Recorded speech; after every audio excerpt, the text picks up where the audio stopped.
Nós estamos aqui com o Dr. Arnaldo Corrêa de Medeiros, especialista aqui do Hospital Universitário. Será o primeiro palestrante do CONANDRACON, reunindo especialistas em doenças raras do país inteiro, inclusive alguns convidados do exterior. Dr. Arnaldo, o senhor vai falar sobre a genética e doenças raras, as perspectivas de diagnóstico e tratamento. Gostaria que o senhor, se pudesse, fizesse um resumo desse apanhado que o senhor vai levar para o encontro.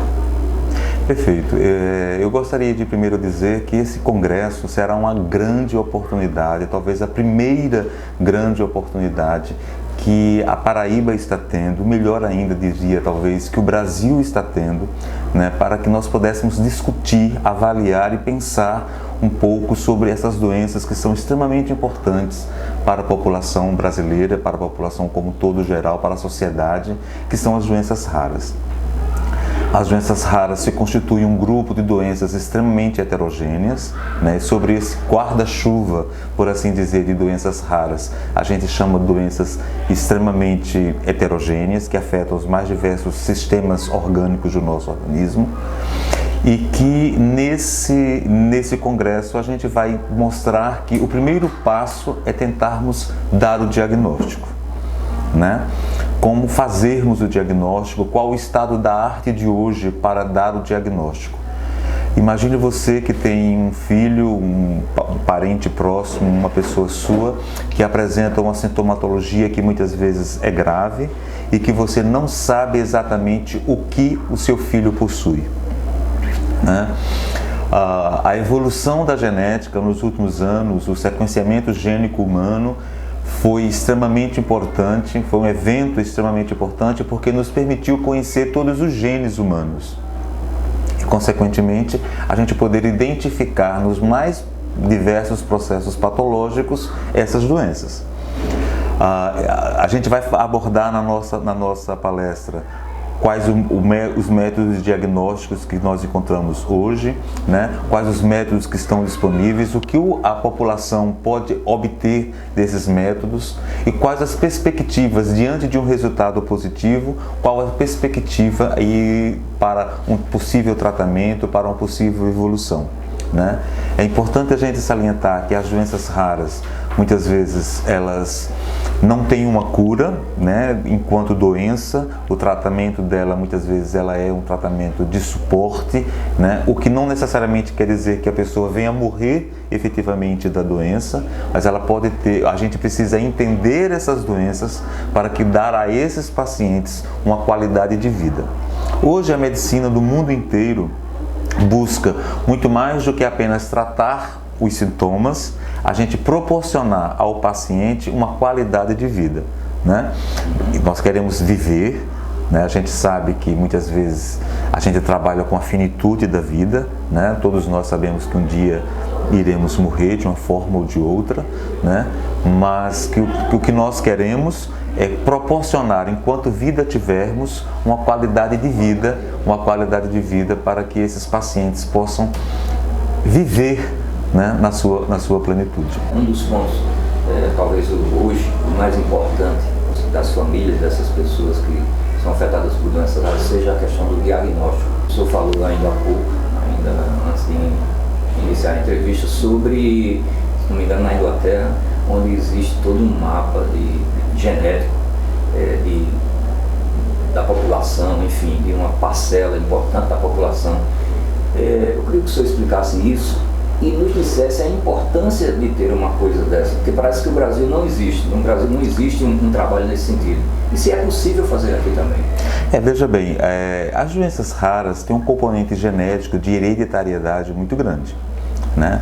Quase sempre, na sua grande totalidade, existe sempre uma história familiar daquela doença. Infelizmente, embora algumas coisas existam no país do ponto de vista muito mais focal, né, em alguns centros especializados de estudos, no ponto mais focal, mas não ainda com uma política pública com relação a essa situação, de nós fazermos um levantamento das nossas genealogias, né? O que a gente chama de heredograma.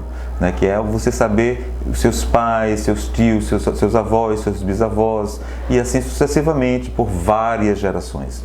Durante o meu doutorado eu trabalhei com a genética de câncer e eu tive a oportunidade de passar um tempo em Londres, no Reino Unido, e lá a gente verificou um centro onde não só apenas de Londres, não apenas da Inglaterra, mas do Reino Unido, todas as famílias que tinham aquela patologia estavam cadastradas e as suas genealogias bem determinadas.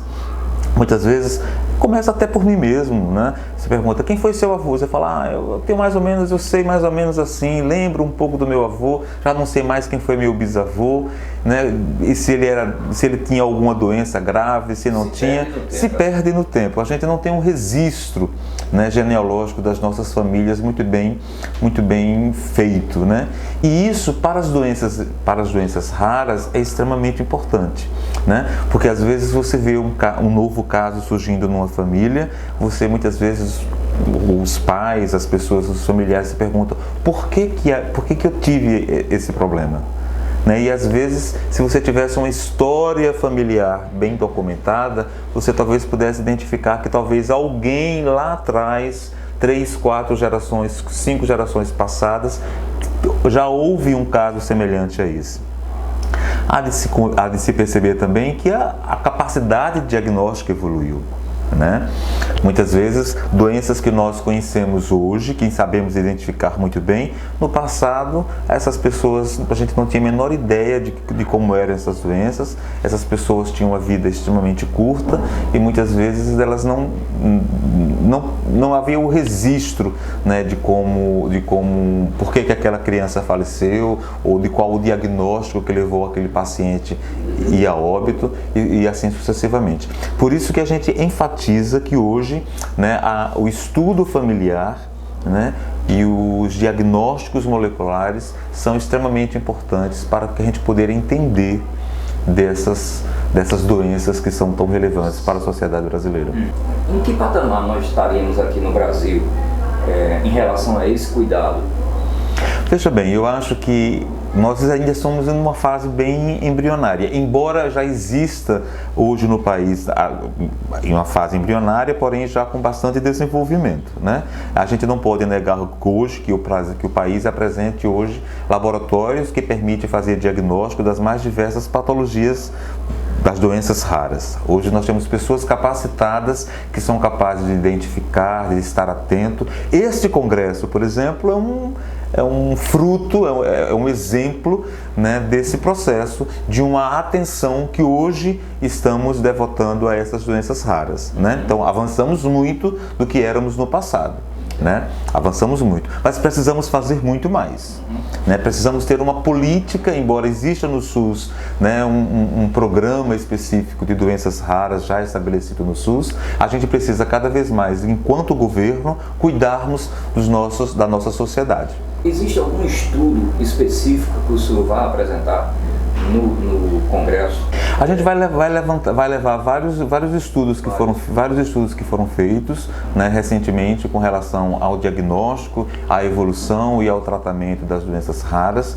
A gente não vai, claro, abordar todas as doenças raras, porque na verdade ela se constitui uma gama bastante heterogênea de doenças, mas a gente vai apresentar alguns caminhos, algumas soluções com relação a isso. Durante o meu doutorado, por exemplo, a gente identificou uma mutação, e eu vou dar um exemplo muito simples com relação a isso. Durante o meu doutorado, por exemplo, nós identificamos uma mutação de um paciente que tinha um tumor hereditário, em que a gente identificou a família, né? E a gente depois identificamos que o pai da paciente tinha morrido daquele tumor, e o tio tinha morrido daquele tumor, e o avô também tinha morrido daquele tumor. Só que aquele pai tinha 3 filhos. Então nós fizemos o teste genético de toda a família, né? E identificamos quem tinha herdado e quem não tinha herdado aquela mutação, né? De modo que quem tinha herdado aquela mutação precisava, portanto, fazer exames médicos com mais frequência, com mais atenção, para prevenir que o processo neoplásico se instalasse mais precocemente. Então é isso que muitas vezes, em algumas doenças, é isso que muitas vezes o teste genético pode fazer, né? Você tem um caráter muitas vezes de prevenir, né? De você saber que você é portador daquele gene, que tem uma maior, que eu teria, portanto, uma maior predisposição a desenvolver aquela doença, tá certo?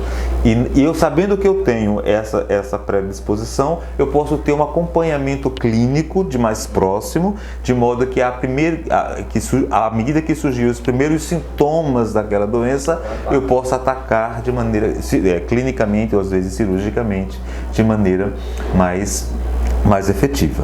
É claro que esse exemplo que nós demos do câncer é um exemplo bastante feliz, né? Nem sempre nas doenças raras esse exemplo pode ser aplicado, mas é esse caminho que nós queremos fazer, né? Saber exatamente se você é portador de um determinado gene, né, que carrega um portador de um determinado gene, para fazer o aconselhamento genético, né, porque todo mundo pensa em, né, as pessoas pensam em procriar, em constituir família, né, a fazer um aconselhamento genético para que a partir daí você tenha percepção dos riscos e benefícios que advém de um aconselhamento genético bem feito. Só para concluir essa questão do diagnóstico em si, o teste genético então assume uma importância logo no nascer da pessoa.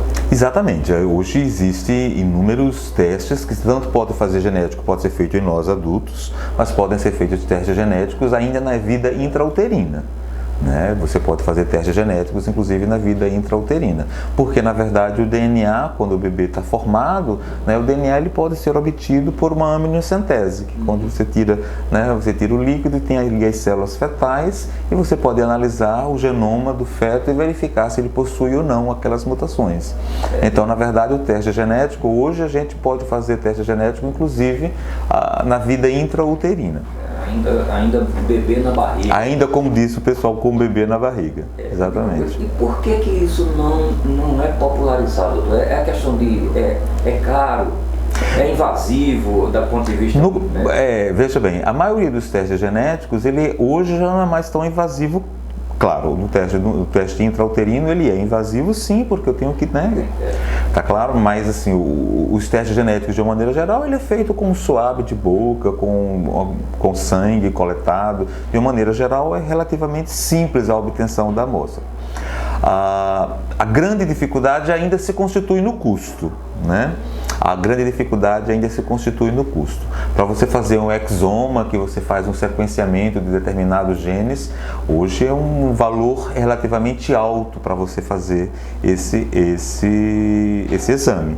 O que restringe muitas vezes, associado a isso, né? E nisso está o papel do Estado, né?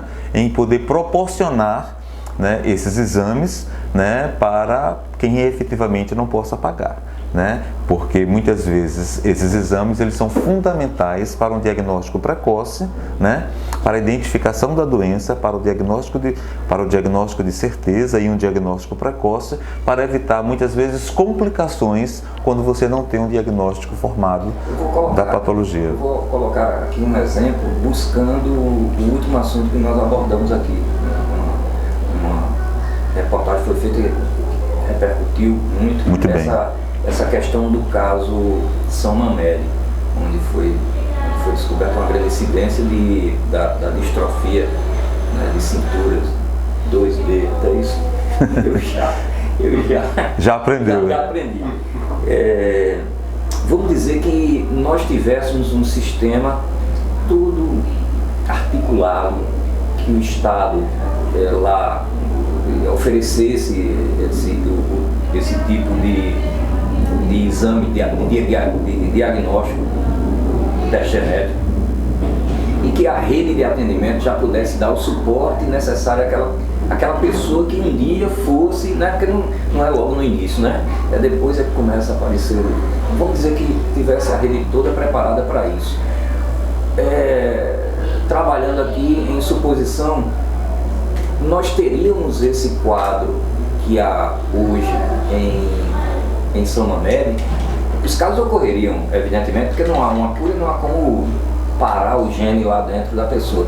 Mas a qualidade de vida dessas pessoas e a consciência delas a respeito da doença. Eu acho que é exatamente isso esse ponto da sua pergunta ela é fundamental. Eu acho que é mais ou menos isso que nós desejaríamos, né? O diagnóstico precoce, né? A identificação precoce, não apenas de um único caso, mas do rastreamento, de uma atenção, né? Com relação a essas doenças raras, porque eu costumo muitas vezes falar para os meus alunos, as doenças são raras, mas elas acontecem. Né? Elas acontecem. E a gente precisa estar atento para que quando uma zebra passar na nossa porta, a gente identificar que aquilo é uma zebra. Percebe? Saber identificar que aquilo é uma zebra. Então, assim, né? A zebra é um animal raro, né? Digamos aqui, por exemplo, pelo menos aqui no Nordeste da Paraíba. Então, assim, se você está lá no sertão da Paraíba e vê uma zebra, você fala, isso aqui não é um cavalo, isso aqui é um animal, é uma zebra, é um animal diferente que não acontece naturalmente nessa região. Então a gente, embora as raras, elas acontecem, né? E quando elas acontecem, eu preciso estar preparado e atento para fazer os encaminhamentos necessários. Porque quanto mais precoce for o diagnóstico, né, o que muitas vezes tranquiliza o familiar, é ele saber exatamente o que é que minha família, o que é que minha filha tem, o que é que meu filho tem, o que é que eu tenho. Né? Quais as minhas chances com relação a isso? Se tratar então assim, né? Então com mais tranquilidade, se nós tivéssemos uma rede de atenção, né, com um olhar atento, né, às doenças raras, a gente poderia evitar complicações. Eu não digo, muitas vezes evitar a evolução da doença em si, porque muitas vezes ela tem uma evolução característica dela, mas eu posso dar a esse paciente uma qualidade de vida melhor e um acompanhamento e uma atenção melhor aos seus familiares. Eu acho que o mais impactante para um paciente que sofre de uma patologia rara, muitas vezes, eu acho que é maior, em todas as... tento me colocar no lugar, embora é difícil, mas a gente vislumbra assim um impacto muito grande na notícia de que a pessoa está com uma doença. Ou ela própria, sem um diagnóstico, sem nada, começar a se perceber os sintomas. Nesse caso aí, só complementando o seu pensamento, então o diagnóstico seria também um tranquilizante, vamos dizer assim, um preparador, uma coisa que conscientiza, olha, você vai começar assim, mas a gente vai. Exatamente, eu acho que essa conversa, né, quando você tem o diagnóstico, né, eu acho que até, como diz o Matuto, Freud explica, quando você sabe exatamente o que você tem, né? Quando você se diz para você exatamente o que você tem, trabalhar com a verdade e com a certeza, ela abre perspectivas de caminhos de condução, né? Então eu acho que o objetivo fundamental é exatamente esse, é você abrir uma perspectiva de um caminho mais seguro, mais tranquilo.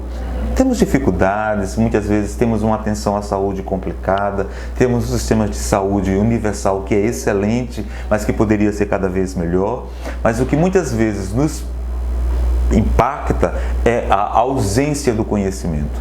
Por isso que a gente fala tanto de que o diagnóstico precoce, né, o aconselhamento genético, né, ele é fundamental na evolução desse processo. Doutor, eu vou citar o caso da pequena Jade, né? É minha prima também, me chama de tio, e é filho do nosso companheiro Sinires, que casou com uma prima nossa de 2º grau, não é isso? Assim, me veio a curiosidade agora, eu sei que deve ter alguma coisa relacionada, obviamente, mas o restante da família, e olha que a família é grande ali, né? Eu vejo a proximidade muito grande daqueles meninos ali. São tios que já têm primos e moram numa comunidade muito próxima. Isso é quase certo um desencadeamento, porque vai ter o entrelaçamento das pessoas lá na frente. Essa família de Sinires, por exemplo, ela pode... O que eu digo sempre é o seguinte, né? Uma vez identificada uma mutação, né, uma doença rara, né, você tem que verificar qual tipo dessa doença rara. né? E verificar o estudo genético, genealógico daquela doença. A gente sabe que muitas vezes, como eu falei no início da nossa conversa, né? Essas doenças genéticas quase sempre têm um caráter hereditário, né? Porque às vezes a gente fala genético sempre tem um caráter hereditário, às vezes não, porque eu posso ter uma mutação por uma radiação, por uma tá certo? Que afeta meu gene. Tá claro? Então, né? Então se eu sofri uma radiação, afetou meu gene, é genético, mas eu não vou passar aquilo para frente, porque foi só a radiação pegou só, sei lá, aqui na minha pele. Tá certo? Mas assim, de uma maneira geral, as doenças raras, as chamadas doenças raras, compreendem um grupo de doenças que tem um caráter genético muito importante, né? E muitas vezes, numa determinada fase de uma história familiar, de uma genealogia, você não consegue identificar muita consanguinidade. Mas às vezes, se você tivesse um levantamento de 2, 3, 4, 5, 6 gerações passadas, você iria identificar que essa família ou aquele agrupamento de pessoas lá atrás tenha tido uma grande consanguinidade. Né? Percebe do que eu falo? Né? As pessoas se casaram entre si, se relacionaram entre si, entre parentes muito próximos. Né? Então a gente verifica que isso é um fator que pode contribuir para o processo do desenvolvimento, do surgimento das doenças raras. Mas eu volto a dizer, cada doença rara tem o seu comportamento genético. Como são doenças muito nesse guarda-chuva de doenças raras, tá uma quantidade enorme de doenças, tá certo? A gente precisa avaliar cada doença especificamente para identificar qual o real fator de distribuição familiar, familiar, digamos assim, como um todo. Né? Só para dar um exemplo, né? Quando a gente descobriu um dos genes, quando a ciência, né? Quando a ciência descobriu um dos genes relacionados com câncer de mama, houve nos Estados Unidos quase que uma loucura, digamos assim, dizer que as pessoas que tinham daquela família que tinham aquele gene, fizeram logo mastectomia. Muitas vezes sem nenhum sintoma da doença, mas só pelo fato de ter aquele gene. Hoje a gente sabe que esse gene é um gene importante para o desenvolvimento do câncer de mama, tem um papel importante na gênese do câncer de mama familiar, mas ele sozinho não é tão importante. Eu preciso de outras coisas para que isso aconteça. E quantas mulheres nos Estados Unidos fizeram mastectomia, muitas vezes radical, né, ainda sem nenhum sintoma associado com o câncer de mama? Tá claro? Então a gente precisa fazer os estudos, mas a gente não pode caminhar para o pânico. Eu sou pai de Jade, né, uma paciente com Tay-Sachs, e o diagnóstico dela demorou muito para sair, né? Foram 4 anos de busca por esse diagnóstico. E dentro do grupo que eu faço parte, que temos um grupo chamado TAI, com 33 famílias. Eu fiz um levantamento com essas 33 famílias, exatamente para medir, né, o tempo, né, entre os primeiros sintomas e o diagnóstico. E 55%, né, desses diagnósticos saíram com mais de 2 anos. Se a gente for levar a comparar o caso da minha filha, que foram 4 anos, dentre esses 33 diagnósticos, 48% foram após 4 anos. Né? Então, é um tempo muito longo para se encontrar o diagnóstico. Né? E eu pergunto, doutor, o que é que está faltando, de fato, para que essas famílias tenham um diagnóstico precoce, né, a partir dos primeiros sintomas? Veja bem, primeiro eu acho que falta o diagnóstico nunca é muito simples, primeiro ponto que se diga, né?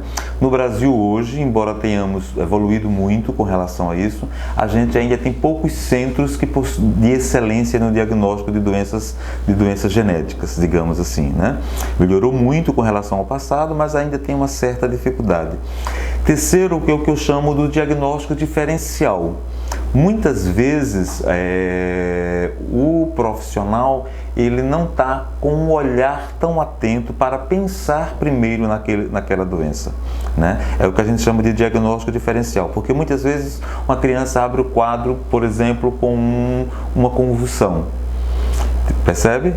Com uma convulsão, eu tenho uma gama de patologias que cursam com o quadro, por exemplo, de convulsão, né? E muitas vezes, se na história da família não já tinha nenhum caso associado com aquela patologia, muitas vezes o profissional não vai pensar de imediato que aquela criança tenha a doença rara específica que a gente está... uma doença rara específica que curse com convulsão, por exemplo, né? Então isso muitas vezes demora a chegar nesse quadro. Quando eu falei no início lá atrás de que o sistema precisa estar atento a perceber quando uma zebra parece ser um exemplo muito simples, mas ele é muito significativo, né? A gente precisa estar atento para perceber quando está passando diante de mim uma zebra, para que eu possa, a partir de maneira mais rápida e mais precoce, conduzir esse diagnóstico. Por quê? Porque quanto mais cedo, e aí você deve saber isso melhor do que eu, porque você é pai, né, viveu esse problema, quanto mais cedo você chega a um diagnóstico, né, ainda que a terapêutica não seja definitiva, curativa, mas você vê avanços e melhoras na qualidade da vida do paciente portador de doença rara.